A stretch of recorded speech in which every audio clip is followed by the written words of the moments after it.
How the video game industry can unionize in the wake of Activision Blizzard.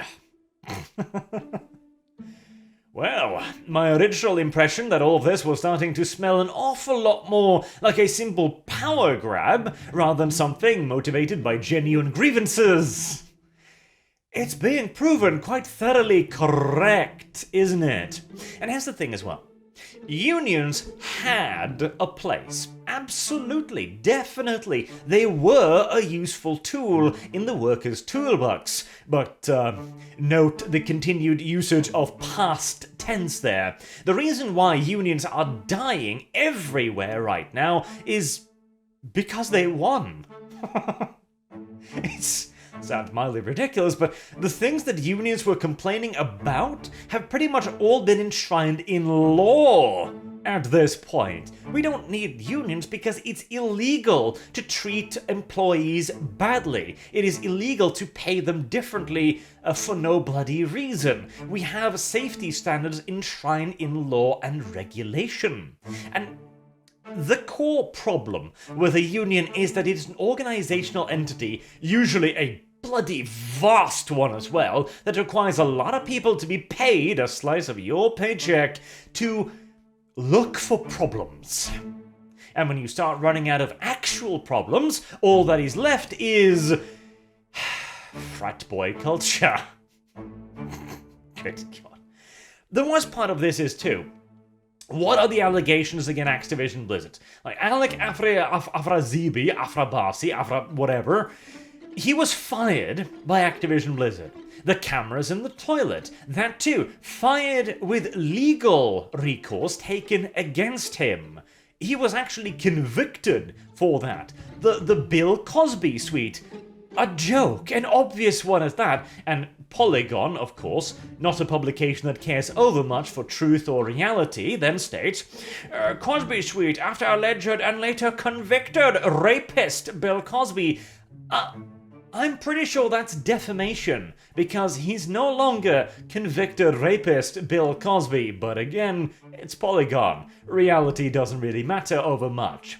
This entire article is so long and so goddamn cringy, and yet it says next to bloody nothing.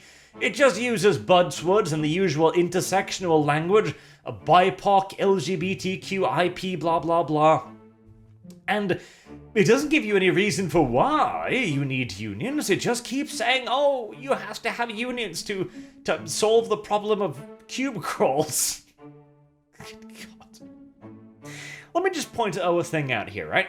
What created unions in the first place were horrific, inhumane working conditions, where the leading problems were, if you so much as uttered the peep, you were fired, because there was a line of people outside the door willing to work for buttons and pictures of money, because people were starving. You didn't have much of a goddamn option, now did you?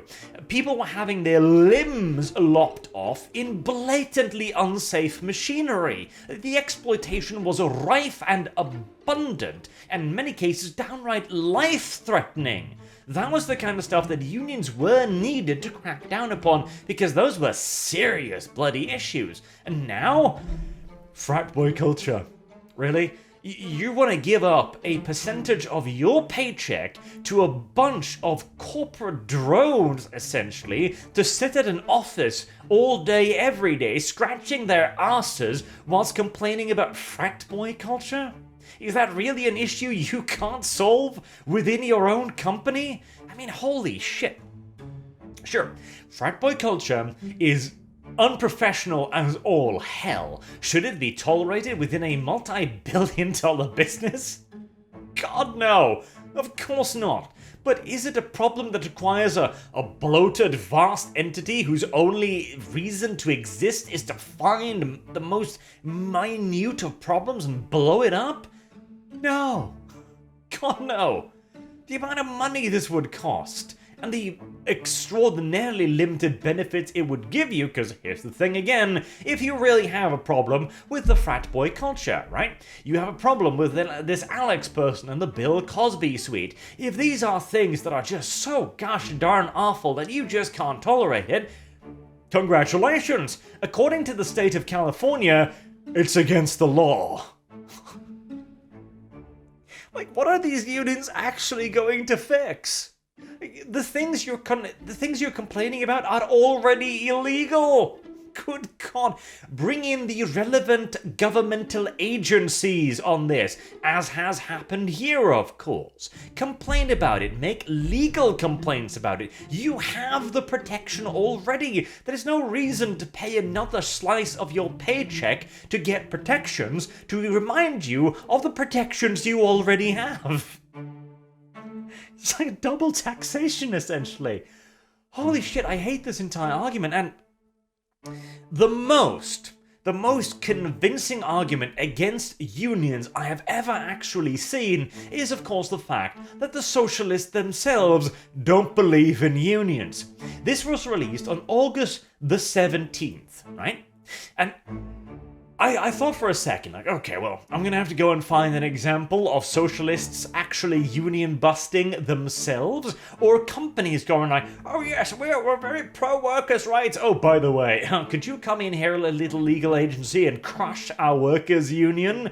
Hell, like the Amazon stuff? I didn't need to do that, because literally the next day...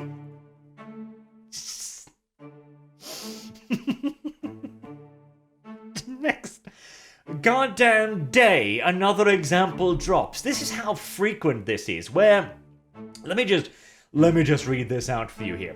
Dear Kameraden, that's the correct way to pronounce it, by the way, because all socialists are the same, in my opinion. We, the former full and part-time staff, write to you with deep sadness and disappointment about recent events that have occurred at Current Affairs, a socialist paper. On August 8th, the editor-in-chief, Nathan J. Robinson, author of Why You Should Be a Socialist... Ja, mein Kameraden, let us march in lockstep through the streets.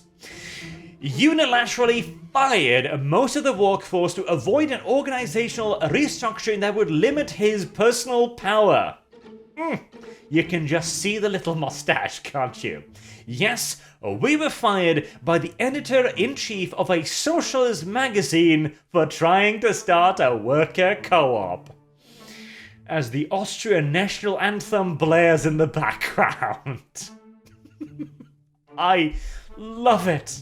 I absolutely love it.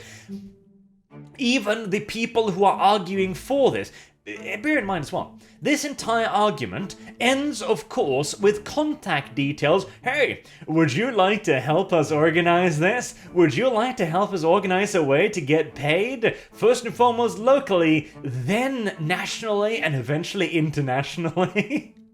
Then please contact us, because we'd like our bread buttered, thank you very much.